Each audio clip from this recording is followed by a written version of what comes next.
All right. Hey guys, Shashank Kalanathy here, Senior Data Analyst at Nordstrom. And on this channel, I teach you what you need to know in order to become a data analyst.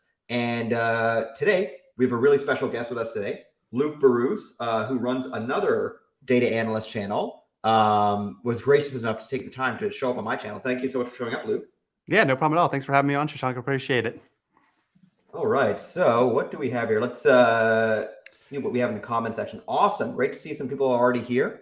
Looks like we have a decent turnout.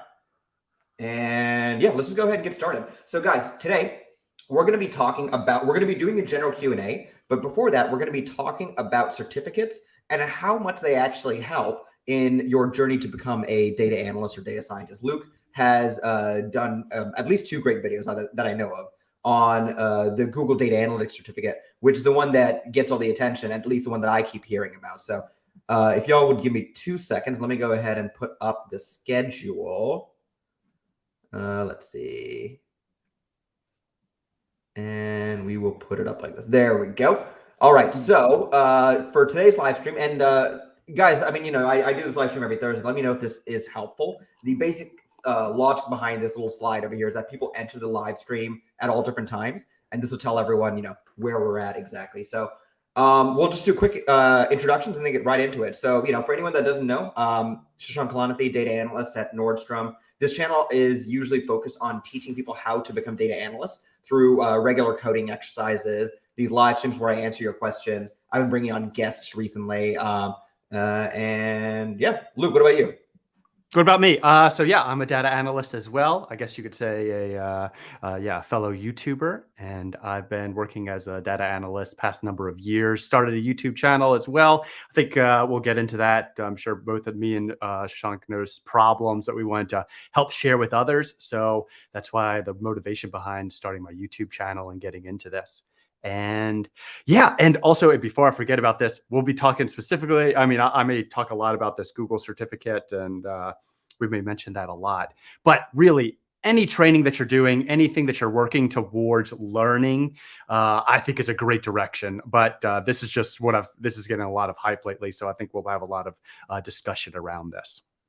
Sweet. Well, thanks for that introduction, Luke. So anyone in the comment section, if you have any questions in relation to the topic we're discussing, feel free to leave them in the comment section below or in the chat in the side, and I will pass them on to Luke. That way we can get them answered in an orderly fashion. So let's just go ahead and get started. The Google Data Analytics certificate, from what I know, it's basically a certificate that Google released, I believe, about last year, where they released it as a package of at least 4 certificates, if not more, where what their goal was to show people, if you take this certificate, we at Google, we say we will consider this the same as, what was it, a bachelor's education? Yeah, same as a college level degree. Basically a bachelor's level degree, a Right. 4-year degree. They said a 4-year degree equivalent.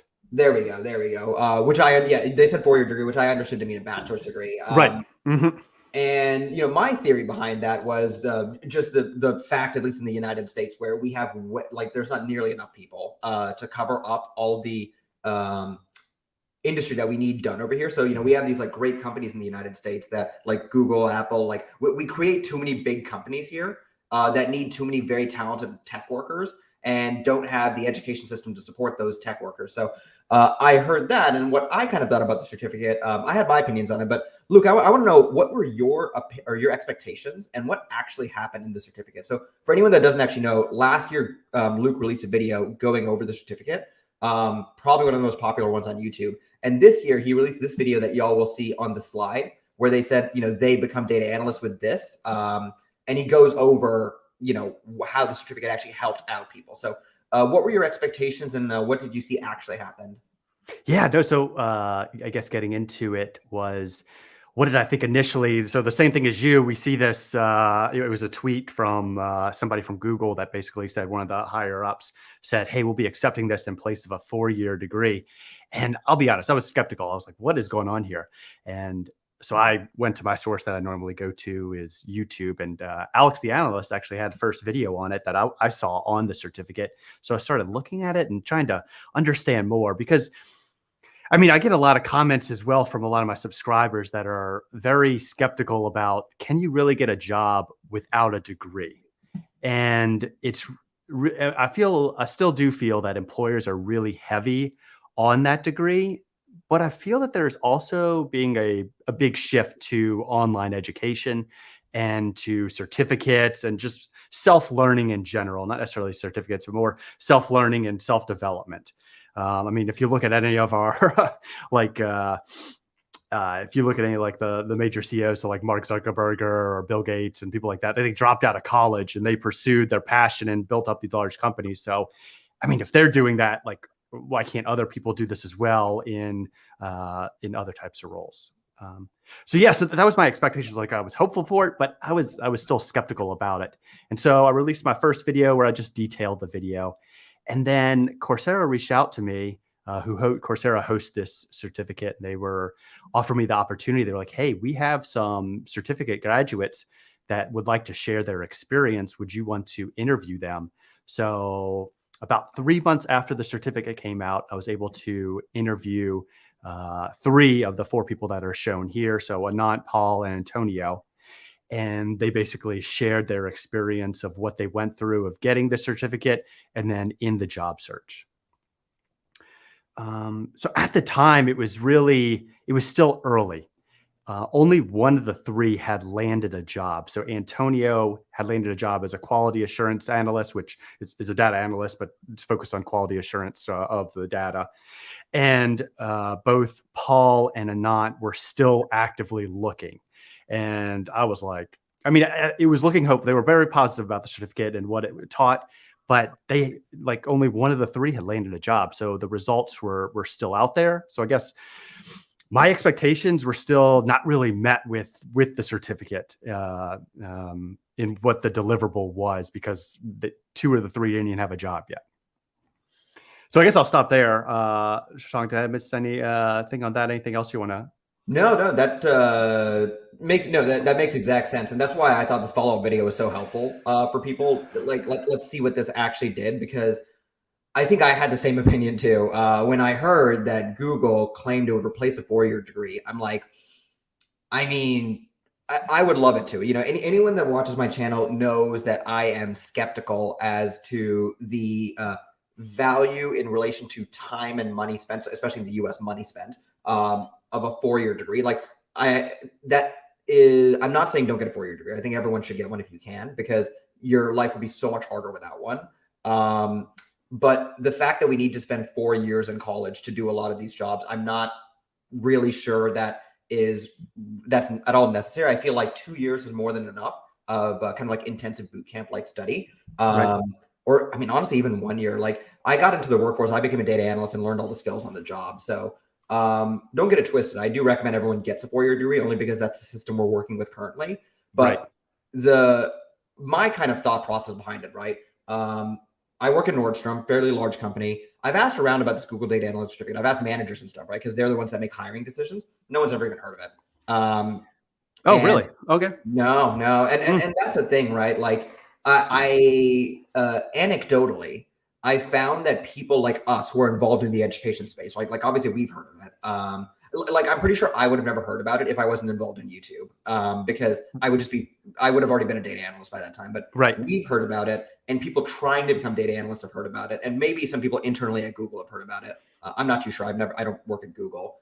And that's kind of why I was skeptical of it calling itself that. Because if someone at Nordstrom doesn't know that it's the equivalent of a 4-year degree, or at least Google claims it to be, then they're not gonna put it on par with that degree. And I think the point of the degree really is to there's a level of intellectual rigor that is required to get any 4-year degree. And basically everyone in America is aware of that. They're like, okay, yeah, I know what a university is. I know that you can't literally just become one. There's a whole thing about like degree farms and stuff like that. But, for the most part, you can't just become a university. And because of that, we want people with college degrees because there's a certain level of intellectual rigor associated with that. And that's kind of where I was skeptical that the Google Analytics certificate would be able to surpass that. But I actually want to bring up what someone said in the comments section and see what you think about it. Yeah. Let's see. it's something that Mel said. I'm trying to find I should probably comment on it. Here it is. So Mel says, I don't think it's a 4-year equivalent. I did stats so much for econ, and I wasn't convinced it covered as much in the course. It's akin to more of a UK A level, the exams you use to go into uni. So kind of, I'm guessing like our SATs in that case. Right. Mm-hmm. Yeah, I guess no, and I don't like. Yeah, if I compare what I learned, I guess going back to your point, Sean, the point about a university degree, it also demonstrates that you have. Unfortunately, it does cost a lot of money. It's a financial burden, but it demonstrates a commitment to something and pursuing something for a period of time. And so companies can look at that and say, oh, this person is motivated to completing a task. And I think that's what the degree, it's like, it doesn't matter if it's basket weaving or scuba diving for your degree, right? You stuck to it for 4 years. And so they're like, okay, that has the potential to also translate to our the job we need, because we want you to stay in that job. And they obviously have a commitment. Makes sense. So next, I want to go over what actually happened with the degrees. I mean, with the certificates. So we came in with our biases. This is kind of what we thought would, or a certain thing we thought would happen being in the industry. What did you believe actually happened, or what did you see actually happen with these certificates about a year later? Yeah. Did people get jobs from it? Did the promises of the certificate hold up? How much were they asked about them in interviews, stuff like that? Yeah. No. And if I don't hit any of those points, make sure you just feel free to interrupt me. So yeah, so a year later, so last week I released this video to where I went back, talked to specifically Anand, Paul, and Antonio, and then we had a new person join in, Susanna, provide like a female perspective, because I had a lot of my subscribers asking like, hey, we need this female perspective. And I was like, okay, we really need to get this. So we were really gracious to get her on board. And these individuals are all spread out. So Susanna and Antonio are from America. Paul is originally from Lebanon, working in America, and then Anand's in India. And they all have different backgrounds as well. They do all have 4-year degrees, but they're all varying of where they came from. I think Anand is a really good example of this, because Anand had an engineering degree, but then got into filmmaking, and then decided he wanted to get into advertising and marketing. So he completely shifted over to a different realm and isn't really using that engineering degree. So actually getting into that question that Shank was asking about was what actually happened. All 4 of those individuals ended up landing a job, and they all became data analysts and are working in that capacity.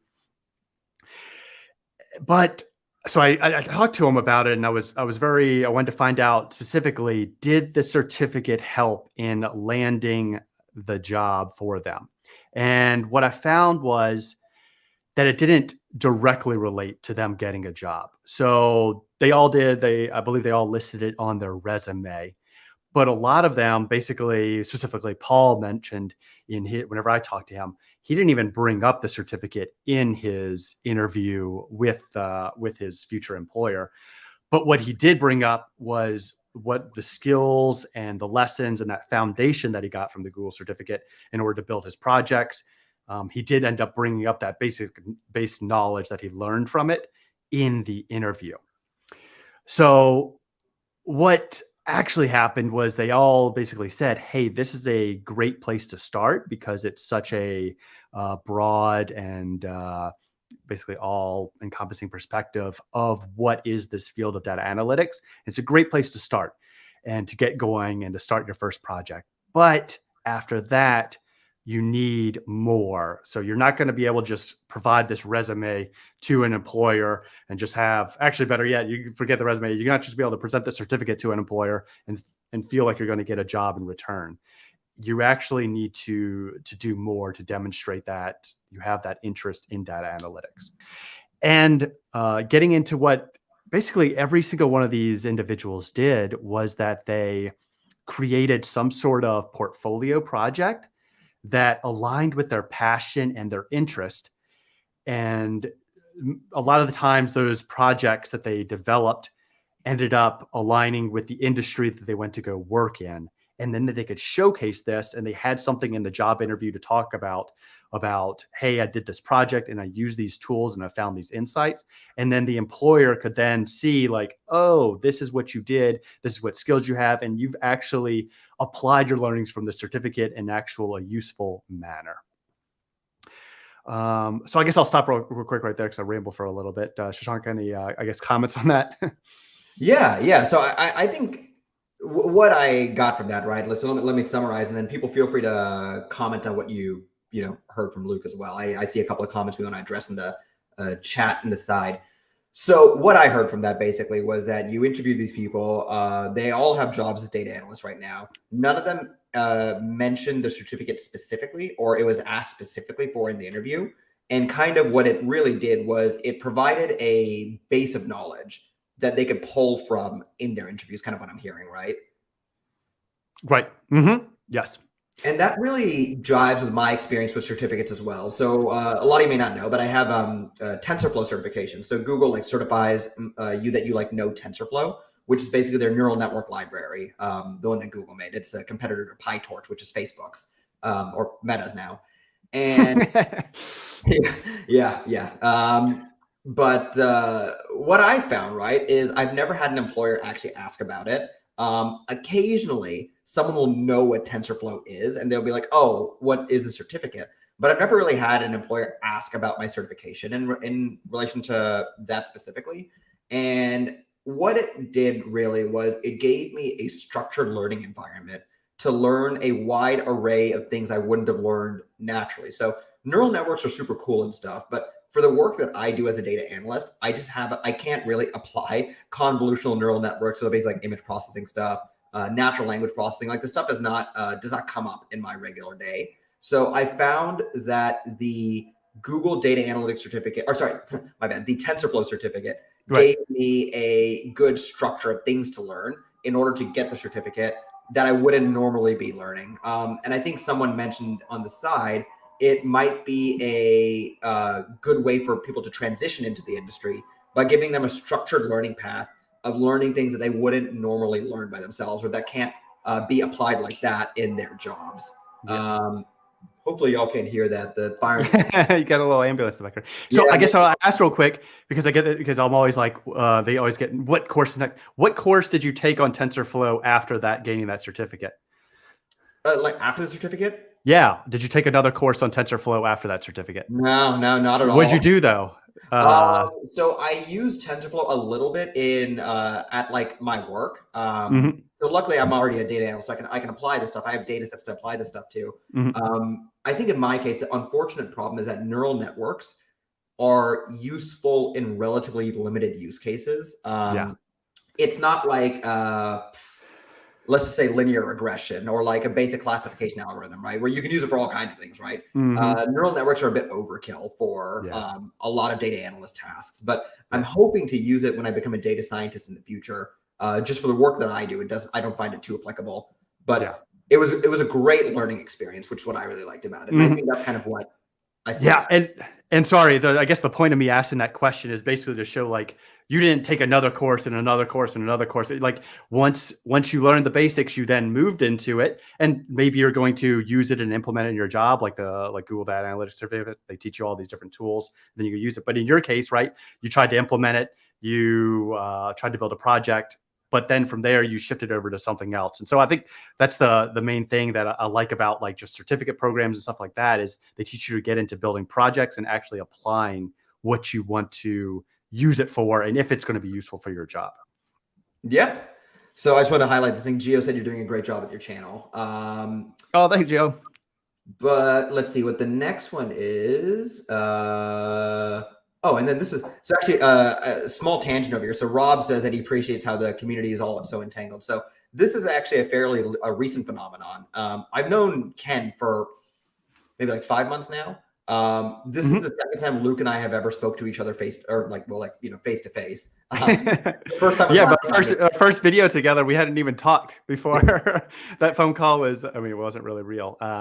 So spoiler alert, sorry. But we hadn't even talked before that. That's right. Yeah, sorry. Yeah, I showed up in one of Luke's videos, and yeah. We've never actually physically spoken before that. So I just want to highlight that to you, Rob. This is a fairly recent development, but it's an awesome community, and I love the support that everyone provides, both on the YouTube side and on the content consumption person side, viewer side. That's the word. Mm-hmm. So here's an interesting question over here. So admin asks, what's the next step after completing the Google Data Analytics certificate? So I always like to tell people, it's really important that you understand that nothing and this I like to get philosophical about life and everything, right? Nothing in life that's worth achieving can be followed step by step to get there, unless you want to become a doctor or a lawyer, where yes, undergrad, MCAT, medical school, residency, doctor, like it is very straightforward. Very difficult, but very, very straightforward. Mm-hmm. And so while this is a good question, I do want people to understand that we can provide a roadmap, but not a GPS to get to where you need to go, because a GPS implies we know exactly where you are, your life circumstances, and what makes the most sense for you. But a roadmap, we can just say like, okay, here's kind of the lay of the land. Based on what we're telling you, try and figure out what makes the most sense. We suggest a path like this. So I always like to make that very clear to people. But what is the next step after completing the Google Data Analytics certificate, in your opinion, Luke? Yeah. Is this your admin? Do you have an admin for this? No, this is just someone called admin. I was just checking. Very confusing. Yeah, no, I think that's a good point. And what's the next step? It really, it's so dependent, because I got a comment the other day about somebody that just got the Google certificate and immediately got a job within a month or two after. But I don't think that's a normal case for it. And actually, and this is actually a great segue and a great question into like 3 key takeaways that I got from my interviews on what you should be doing next. And the first thing is, in that 8th module of this Google certificate, or just any program in general that you're doing, you should get into building a portfolio project, something that you can showcase your skills, and then put it somewhere that people can see it and have access to, whether it's Tableau Public, GitHub, what other things they have, Power BI, and anything that you can actually showcase it and show what you're doing. And the main thing is, it should be, try to make it to where it's aligned with your passions and something you have an interest in, right? I wouldn't just do a copy and paste project on, because you're not going to have much passion when you talk about it. And it's I've going to seen be people weird. do that, and I've seen it all. Someone came at me in an interview. So I interview candidates, right? Someone came at me in an interview with the Titanic data set, and I'm like, get out of here, dude. Like, no, I'm not about that. Yeah. I would say that the Titanic data set would be okay if you had a relative that maybe was in the Titanic and you have something, and then you want to do some further analysis with it, and like you have a story to share because you relate to it. But 99.9% of people are not going to have, or I mean, probably even more than that, are probably not going to have some sort of attachment to that data set to make it more unique. So you need to find something more unique. So, that's awesome experience to share. Sean, I appreciate that. I like to tell people that, because while many people, put in a lot of work, so I interview candidates, right? And as a consequence of the fact that there are more candidates and there are openings available, we see all kinds of different skills, basically, right? And yeah, probably one of the most depressing things I've seen is someone come at me with like an analysis of the Titanic data set, and I'm like, I've seen this analysis before. I think I've done this analysis before. It's great practice, but at least the way I see it, right? A portfolio project, and I like to make this clear to everyone, right? Because I used to think that a portfolio project would be seen by a recruiter. Recruiter would see that and then suggest me to a hiring manager. So for anyone that's not aware, the basic hiring process, right? It changes for everyone, right? But here you are, right? No job. Recruiter finds you, reaches out to you, says, hey, I want you to apply for this job. Or you apply to a job and a recruiter looks at your resume and it's like, okay, I think you'd be a good fit. They talk to the hiring manager. The hiring manager is the person who would actually be your manager if you got hired. And the hiring manager gives a thumbs up, thumbs down on your resume. You do a quick phone screening with a recruiter where they basically make sure you're not a serial killer, and have like super basic competency. Sometimes they'll ask you a SQL question there too. So be prepared for that. And then you start the actual interview process. And a lot of people, including myself for the longest time, thought that the recruiter would see the certificate, would see the, what do you call it? The project, And in my Yep. experience, that never happens. The project is really there to, one, build your skills, and Right. then two, give you something to talk about with the hiring manager. What do you think Mhm. about that? Yeah, no, I completely agree with that. Well, one, just real quick on your SQL question. Whenever I talk to everybody about their interviews, almost all of them mentioned, yeah, I had to do some SQL questions during the interview. So that's important. Mhm. But then also, I mean, we're living in the day, an age of AI and machine learning where they're going through scrubbing your resume for keywords and that they want to hit on the job description. If your resume aligns with that, then HR is looking at it. And then from there, like Sean was mentioning, with getting into giving it to the hiring manager. So really the project's more beneficial whenever you get into that next stage of interviewing and actually talking about your skills. But the project you can list on your resume and have those keywords get picked up on by HR to be presented to the hiring manager. Correct. One thing that I see, okay, here's a really interesting one. So Tanner F over here says, should a portfolio show examples of spreadsheets you've built for a current job? Power BI dashboards with this data, building a Postgres database to load Excel data and screenshots of SQL queries. So I would say, first of all, never take a prior employer's data. Never show that to anyone. Don't have it with you. That opens you up to all kinds of like ridiculous number of lawsuits. Now, if you're saying, do you want to rebuild something similar? I personally take a judgment call on that. Like, if you're not building like complex algorithms that are proprietary and can be patented, then I don't really see the issue with it of like recreating something with obviously your own data entirely. But I guess kind of to springboard off of this, right, Luke? Let's say you're a senior data analyst. You're hiring a data analyst to work underneath you. What would you look for in and they have the Google Data Analytics certificate, right? What would you look for in a portfolio of your ideal candidate? So let's say a good enough candidate and an ideal candidate. So let's Yeah. start with the ideal candidate. So ideal candidate would have actually, can we start with the good candidate? So the good Yep. candidate would just show examples of, hey, I did. So going to your things of like, hey, could I show screenshots of Excel, my Power BI? Maybe you could do something, maybe blurring out information or maybe just recreating to where you're just showing examples of, hey, this is a demonstration on my GitHub of how I used object-oriented programming in Python. This is an example of how I used Excel to make this calculator for something. And so showing those example, but I think a better and providing these files, if you will. But let's be honest, like I would never probably go into these files and open up these files and try to see it. I want the summary because I mean, think about what your boss is doing, right? Your boss basically wants you to know that you can communicate what you've done into insights so that way you can take action.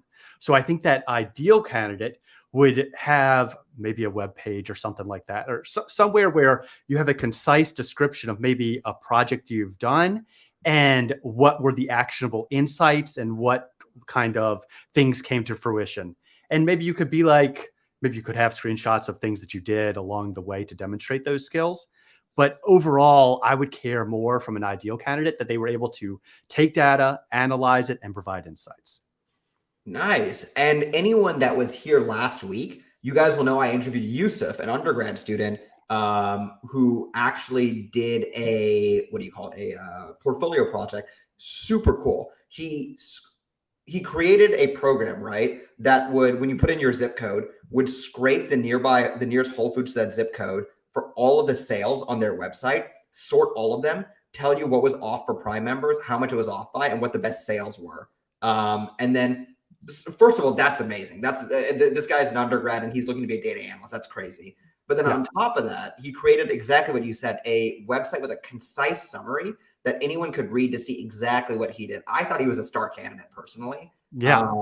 And Because you're not going to take, when you were interviewing people, right? How long are you taking to go through an application? exactly, yeah. I look at it 5 seconds before I interview the person. Yeah. At the end of I would not at all say that is a best practice, but I Right. would say that is a normal practice. And Mm-hmm. at the end of the Like day, people aren't going to have time to go through all your stuff and see all your examples. They need right. to you need to We have provide our the actual insights jobs to quick. do, and then Hmm. hiring is like this extra function that we need to do. Now, I have my whole thing where I actually think that companies should set off time for employees to like prepare for interviews and stuff like that, like prepare for candidates that they're interviewing. Hmm. Because I always tell people, right? I had someone ask me a question once before, Shashank, why is the interview process so hard for these technical companies? And I usually say it's because one bad employee will do way more damage to a team than one extremely good employee. Because what happens is, say you hire a bad employee, right? Your best employee is the one who goes back to help that person. So not only is a bad employee not doing their own job at a level of competency that's necessary, they're taking talent from other parts of the team as well. So because of that, I as a side note, I do think that we need to be a bit more have more time dedicated to for the interview process and everything. But yeah, that's basically what I say. Yeah, Geo is exactly like right, just like in school, except I would say it's even worse than in school, right? Because if for example, someone doesn't perform well in school, right, it has no effect on a broader team. Like it only affects that person in their life and no one else. I mean, Hmm. obviously, I'm Mr. Tangent over here, right? Like in the United States, we have the whole no Child Left Behind. If like students perform badly, schools don't get funding. That's a whole separate thing. But theoretically, it doesn't affect anyone else, right? But if someone on your team at work isn't doing well, it affects you. So Right. really good employees will take extra time to help other people. But yeah. Sorry, that was a complete tangent over there. Let's see if Yeah. there's No. anything. Yeah, go But ahead. completely related to that, and I guess one of the other things that I found is related to that interview. You talk about employers being very much want to scrutinize who they're hiring. Mhm. That the success rate. I think I was watching Ken's recent one of Ken's recent videos where he talks about the success rate of landing a job is like only a 2 to 3% out Yeah, of he the did ones say you that. apply to. He did say that. So, I mean, really, I think I want to add on to that is don't get discouraged, right? Mhm. You should only really plan to hear back, theoretically, in a good case, 1 out of 50 job applications. It sucks, but that's the number. So you have to stay positive about that, knowing what the numbers are and what you expect on a success rate. And understand what the reward of it is, right? Like I always tell people, the great thing about this field is, and again, I speak in the United States because I only have experience over here. This is a field that can net you six figures. Hmm. Obviously you have to be a senior or higher, but it's a field that can definitely net you six figures. And there are people who, like, as data analysts, not data scientists, it's data analysts, start scratching the barrier close to 200K. I heard people break it. Anecdotally, I've never like witnessed it myself, but that's one motivation to keep you going. You get a lot of interesting challenges, and you can live a very comfortable life as a data analyst. So Yeah. that's kind of the reward I tell people to stay on the lookout for. And then once you experience, right, the great thing is people start asking you to join their companies. You start getting recruiters calling you, and then if you want, applications become a thing of the past. You just Yes. jump from company to company based on recruiters reaching out to you. Now, I think if you're really driven, you'll still apply because unless you're an industry legend, you will still need to apply for like the absolute best positions out there. But yeah, no, for sure. That's you're 100% right. I'm glad you brought up that Ken video. The Yeah. 2% rate is real. But no, exactly to your point, it's sort of like a snowballing effect, right? Maybe you get the certificate, you build that project to gain experience, and then you get your first job. And then after you land that first job, it doesn't matter if it's as simple as something like a data entry job. You'll be able to then go into other jobs more easily down the road. And it just becomes more easier based on your previous work that you've done, because then it will culminate into this. Yeah. That's awesome. Okay. So let us go to the next section, and then we'll switch to a general Q&A. I want to give people some time to do general Q&A with Luke Baruch over here. Let's see what questions you got. So this is actually partially for my own enlightenment. How did you get into analytics, and what is your number one learning? How did I get into analytics? Okay. So my path, it's actually my first job that I got into trying to work. It wasn't even as a data analyst. I had to find out what it was, and I was basically working as a data analyst. So what do I mean by that? So I guess my background, I was a mechanical engineering major. From there, I joined the United States Navy, was in the submarine force for 7 years, decided I wanted to get out. I didn't know what I wanted to do at the time. I had the interest with computers, with data, with things like that. But I'll be honest, at the time when I was getting out of the military, I didn't know what a data analyst was. I think I had heard about what data scientists were. Definitely didn't know what data engineers were, but any of this data realm didn't know what it was at all. So I went back to school to get my master's in business because that's what all my friends were doing. And so I just sort of wanted to follow along. But while in school, we had, I tried to focus on analytics a lot. We focused on tools like Excel and R. And I was really, and also learned about Tableau. And I really like these tools, but I didn't know that like a person could just work with these tools or in this area, right? Because I was in school for business, so I was more aiming. The people that I was with were more aiming for roles as like managers and stuff like that. And so I wasn't really meshing with not meshing. I mean, I got along with all my classmates, but my goals and interests weren't really aligned with theirs. And yeah, so I ended up getting my first job, and it was more of in a managerial development program. But what I found myself that I was doing, what I gravitated towards, was working in dashboards, working with SQL, and working with data. And I really was able to transition basically my career from this managerial program to become a manager into this world of data analytics. And it really took a lot of, whenever you ask like how'd you get into it, it really was just a long way of me trying to figure out like what is a data analyst, and watching like, I mean, I would watch Centex for Python, and then I'd watch Kenji for data scientist context, but there wasn't really a lot. Alex the Analyst was new at the time, so I didn't really know. But eventually I ended up finding out about this field of data analytics, and that it had job opportunities available. And so that was sort of the motivation, because of this slow and arduous transition of me learning tools that I didn't even need to learn, to being like, okay, I want to create a YouTube channel that can provide this information in a concise manner of what is a data analyst and this field and this world that's available.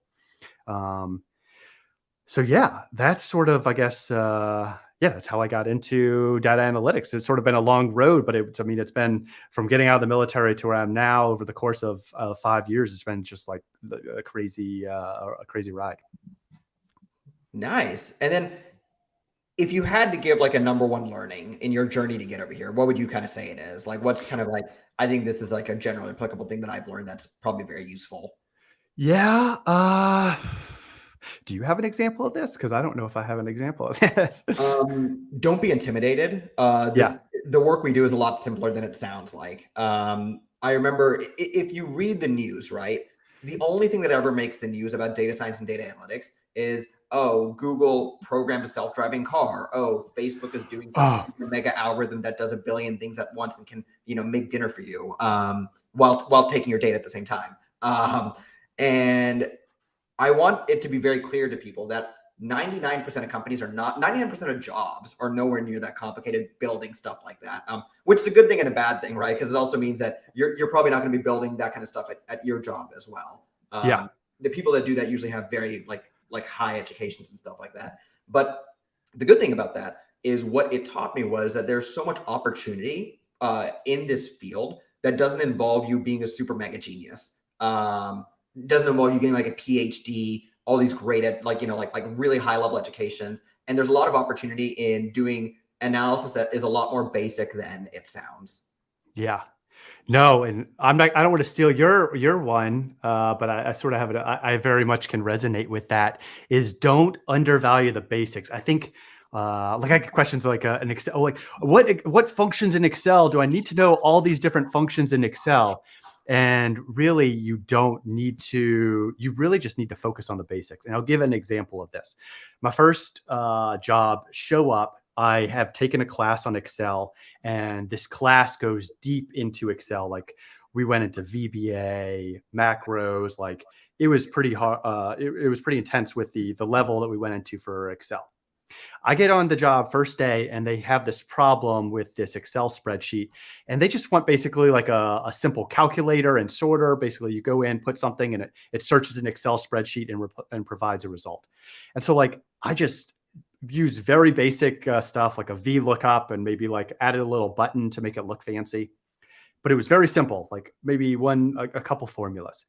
And I was just like my boss and my coworker were like, "Oh my gosh, look what Luke did!" And and I'm not trying to brag on myself, but I'm like, guys, this is pretty like simple, like this is pretty basic stuff. But they were really, it satisfied the goal of what they wanted to do.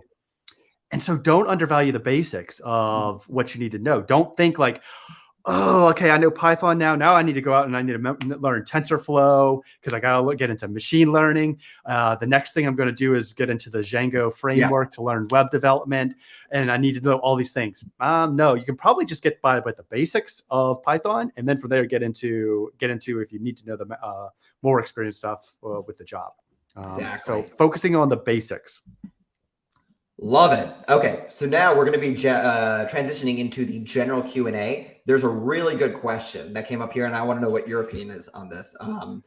So Tanner F asked, where is the best place to job search? Indeed, LinkedIn, etc.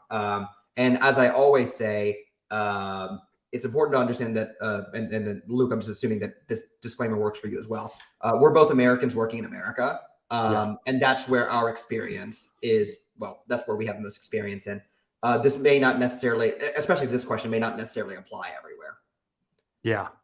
So I guess to feed onto that, I would say there is no best place to job search. Sorry, there is no best place to job search. I do find a lot of my subscribers are on LinkedIn.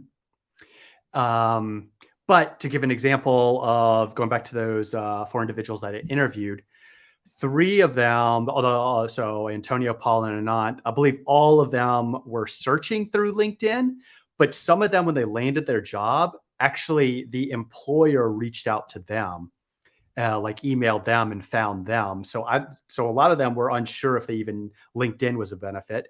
And then for Susanna's case, she used Indeed, which she was the first person I actually found that trying to use Indeed. But her case, which is the point I'm trying to get to, is that she wanted to focus on jobs in the education industry. She found a specific website that found jobs for people that want to work in the education industry, and it had data analyst on it. And so that's what I guess my ultimate point is, there is no best place. Spread it out. Don't just rely completely on LinkedIn. If you want to work in a certain industry, see if they have websites you can go to that have jobs for that. But 2, also look for, I know in my case, you can look for recruiters or headhunters that could then work on your behalf to potentially find you employment as well. So just don't put all your eggs in one basket. I would spread it out. And I guess, Shashank, what do you think as well? So actually, you've changed my mind. I would have definitively said LinkedIn earlier. And anyone that's watched my live streams know I usually definitively say LinkedIn. But I think the example you brought up of Susanna is 100% correct. There are certain industries, for example, that work better off of certain job boards. And so spreading out your eggs is probably the best way to go about it. I would say make sure your LinkedIn is top tier, because that's the first thing about you people are going to be looking at. They will go to that. They'll check it. Exactly. And you would be, and I don't blame people, right? You'd be surprised how poorly maintained people's LinkedIn's are. And I get it. Like at the end of the day, you're doing your job. Like the last thing you want to do is go update your LinkedIn. And especially like after a certain age, there's a lot, like I don't even update I haven't updated my Facebook in years. And my LinkedIn is kind of like, yeah, exactly. Like I only update my LinkedIn because I'm like, well, I guess, I don't want to like not get good opportunities because of it. But good. That's, so Luke actually changed my mind. I would have said definitively LinkedIn, but now I'm going to copy Luke's response because actually I think it makes a lot more sense. All right. Yeah, go ahead. And I guess going with that Google certificate and that thing, they do offer a consortium that you can get into, but I haven't heard much on the success of it. I don't know if you've heard any success from it as well. But not personally. Everyone I know it, and here's the thing: the candidates I interview are disproportionately H-1B students. I haven't. My theory is that it's the region of the country I'm in. The Pacific Northwest has a lot of people from other countries, Hmm. and H-1B students, anecdotally, disproportionately have master's degrees. So the combination of their bachelor's and master's degree usually is more than enough for them to get a job as a data analyst. Right. And Nordstrom is more than okay sponsoring. So yeah, no, it's never come up with. Basically, they're so well educated that it doesn't usually come up. Hmm. And I would argue if you have a master's degree, especially, then that'll stand out more than your certificate will. And what the certificate could be is if you have, like, say, you have a master's degree in chemistry or something completely unrelated to analytics, then it's a good way to transition your knowledge base. But like Yeah. you said, right, uh, a bachelor's degree communicates a certain level of dedication to the learning process. A master's degree dedicates that. I mean, communicates that to an even greater extent, right? Um, Hmm. so I would argue if you have a master's degree, then the certificate really is just to help you learn more than Right. anything. Uh, Uh, what about Samir's question here? 10:46 a.m. yes, I will put that up on the board. So Samir, this one, right? Yeah. Hmm. Oh, this guy's cheesing. I love it. Love the profile pic. We keep hearing the advice on building projects to better your chances of breaking into the field. What makes a personal project stand out from a list of projects? Yeah. Do you want to start first? I would say it is the project that I remember to this day. One of my coworkers, she's a PhD student, or well, she's a PhD grad. What do you call them? Not candidate. She has a PhD. She has a PhD basically. Yeah. Um, Yeah. and she was looking to transition into what do you call it? Into data analytics and data science, and did this really cool project on makeup and how, like, there were different, like, basically she used, like, analytics to prove that there were gaps in skin colors in makeup foundation of a certain brand, and that again, it sticks out to me today. This is a coworker. I never interviewed her or anything. I just found it because Okay. I was looking at all my coworkers' LinkedIn's. I just found it there, um, and I was genuinely, like, impressed at how interesting it was. Great summary, like you said. But at the end of the day, the biggest thing, the single biggest thing, was that it was just something different. It's something Right. she was interested in, Hmm. and because of that, she was able to communicate that through her summary. That interest, right? My Hmm. projects are basically all about cars, and so I communicate that interest. I find that a lot of times you can just get people excited by communicating your interest to people. Yes. So yeah, Hmm. what would you say? Well, that you stole my thunder with that one. Is communicating your interest, and I'll give some examples of this. First is Susanna, who I interviewed for this. She was really interested in this one podcast she'd listened to, and because she was listening to it and heard that they weren't analyzing their analytics, she reached out to them and was able to provide them services around data analytics, and that was her project, was analyzing these analytics and helping the podcast grow. And it was a great story for her to share in an interview of a real world example of how she implemented what she learned into a project. And it was aligned with her passion because she's an active listener of the podcast, so she has an active interest in it, and she was able to dive deep into the insights and understand that domain, if you will, of what the podcasters were talking about. And so, I normally do try to say, hey, you should do a project. The project itself should be aligned around what you're passionate about and what you want to build, and something that you're interested in. And I guess an example for me is I'm sort of into fitness and food and eating healthy. So I made this simple, like, spreadsheet on Excel with some friends. We put this together where it planned your meals using macronutrients. Anyway, so we built this Excel thing out, and it was pretty good. But then I went on to sort of go further into this to build it out into more of a product. So I built an Instagram page for it to promote it. I was set up a website for it. So I was trying to build a whole product around it, but eventually try to do a business with it. But it ultimately failed for other reasons. But anyway, this actually, I had it listed on my LinkedIn and on my resume. And this would come up quite frequently in my job interviews, this one story. And specifically, it would come up with people that were interested in fitness and eating right. They really would. We'd have a great dialogue around that of what I did, but also they had something that was of common interest as well. So it was really a good. It was a nice conversation to have, and I felt welcome in it. So yeah, finding something that, exactly to Shashank's point, I'm going to just piggyback, is find something that's aligned with your passion, and I'm telling you, it will just pay off. You'll be invested in it, and you'll put in what needs to be done for it. That's probably the secret sauce right over there, right? Also, Data Professor says hi. What up, Data Professor? But actually, that's kind of a secret. So I'm very much about the idea that sure, you can like program the grind set in yourself of like, yeah, sometimes you just got to sit down, get it done. You're going to be miserable. It doesn't matter. But I don't think that's a viable strategy for an extended period of time. And that's where doing something you're interested in will automatically get you into the process of continuously improving. Yeah. And sorry, before we move on, one last one. I get some comments sometimes like, how many projects do I need to do in order to, like, somebody was like, I'm going to do 10 projects and then I'm going to start applying for, and I was like, okay, I think you're going about this wrong, right? You can have multiple projects to build up your knowledge, but really I would focus on just one great project and then focus on that. I 100% agree. You only have time to talk about one anyways in your interview. So yeah, and they're going to be looking at 5 seconds before. Yeah, they're going to be looking at 5 seconds before, so they're not going to have time to go into your 10 projects and look at each individual one. Yeah, so let me tell you guys the basic process. So I'm not a hiring manager, but I'm I'm part of the interview panel for any candidate that enters our team. Long story short, I receive a resume from from the recruiter.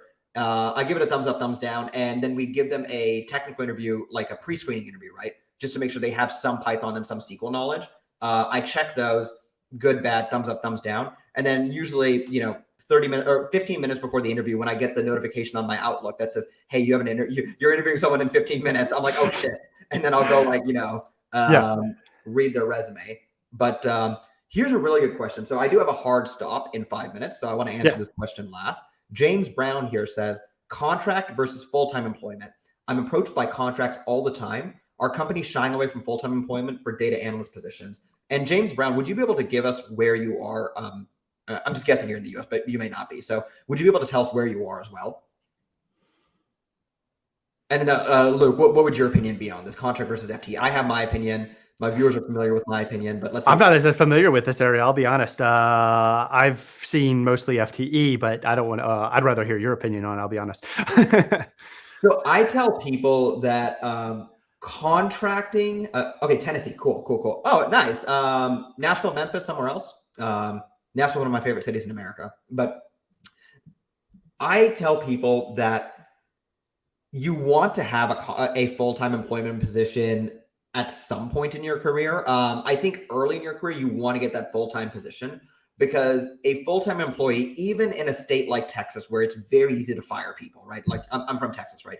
It's super easy to fire people in Texas versus California, for example, right? If you hire someone in California, if you hire a Californian and you work in a different state, a Californian can take you to court in California and drag your entire business with them as well. So Texas is not at all like that.